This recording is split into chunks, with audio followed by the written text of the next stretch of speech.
Alright everyone, Season of the Hunt has begun, and with it there's a whole ton of new loot to chase, as well as a new seasonal activity with the Wrathborn hunts. There's a lot to take in with this new activity, a Cryptolith lure to upgrade and a brand new vendor. So in today's video we are going to break down everything you need to know about all of this, the fastest way to upgrade the lure and increase your reputation with the crow. If you're new here and go on to find this video helpful, then please subscribe, give it a rating down below, and let's get into it. So we kick this season off with the opening mission to save Osiris from trouble with the Hive celebrant on the moon. Once you've done with that, you'll be tasked with speaking to the spider in the tangled shore who introduces you to the new seasonal vendor, the crow. You might recognise this dude as Uldron who we blasted away in Forsaken. Anyway, his tune has changed somewhat dramatically and he's here to help us to help Spider and his bidding. You obtain the new seasonal item from him, the Cryptolith lure. This is the main item you'll need to get familiar with to access the Wrathborn hunts and to upgrade to get additional and more powerful rewards. First up, you'll need to charge the lure. You can charge the lure by completing strikes, crucible and gambit matches with an added bonus of additional progress by defeating challenging combatants or with precision damaging strikes. Once you get the lure charged to 100%, it will store a lure charge. You can store up to 3 lure charges and it takes about 1 strike to fully charge the lure.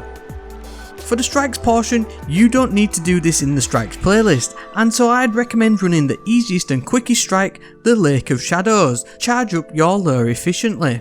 Once you have a stored charge, this will now give you access to insert lure mods into the lure tab. The first slot is the Prey mod. There are 4 prey mods which will dictate your rewards, varying from armour, weapons and mutation mods. These also dictate the type of encounter you face and the boss too. The Fallen Wrathborn are available straight off the bat, but you'll need to upgrade your reputation with the crow to access the Hive Wrathborn hunts. Continuing with the mods though, the next 2 slots will give you the opportunity to dictate what type of reward you want. These are in the form of weak and strong mutation mods. You obtain these from completing the Wrathborn hunts themselves, and a selection are also purchasable for Glimmer from the crow. These mods include allowing for certain high stat armour rolls or excluding perks from the weapon roll drop. Initially you'll have to select the Dormant mod, but as you unlock more mods you'll be able to set what you want as rewards. This gives you a somewhat Chalice of Opulence style reward system, and isn't as convoluted as say the Prismatic Recaster in its reward system and its upgrade path. Onto the lure upgrades then. You get these by ranking up the crow. To rank up the crow you need to use recon data. Recon data drops as endgame rewards from the Wrathborn hunts themselves, and you can get 30 from the season pass itself. You get at least 5 recon data per Wrathborn hunt completion, and it takes 20 recon data to upgrade the reputation with the crow. Overall you'll need to rank up 10 times to obtain all the lure upgrades, which vary from increasing recon data obtained from hunts to increasing powerful and pinnacle reward drops from the crow.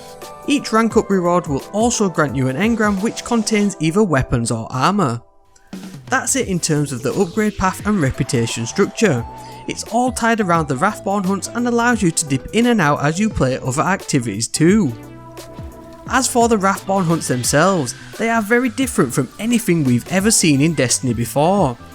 Once you've charged the lure, you'll get a notification to place the lure at a Cryptolith in a set location on the tangled shore, and I believe the Dreaming City as the season continues. Once you place the lure, you'll draw out the Wrathborn. This isn't the final boss though, but you'll need to do enough damage to cause it to retreat to its Wrathborn lair. The first encounter is on a set timer, which you'd need to cause enough damage in that set time. However, there are a few wells of green smoke that will grant you the Wrathful buff. This buff will give you a damage boost and allows you to take down the shields of the Wrathful, which is especially important during the boss phase of the hunt. This buff will also damage you slowly whilst you stand in the pool too, so be mindful of that. The Wrathborn will then scoot off, and you need to follow the green trail left on the floor to track them to their lair, where you then interact with the quest icon indicating the modifiers included in the hunt.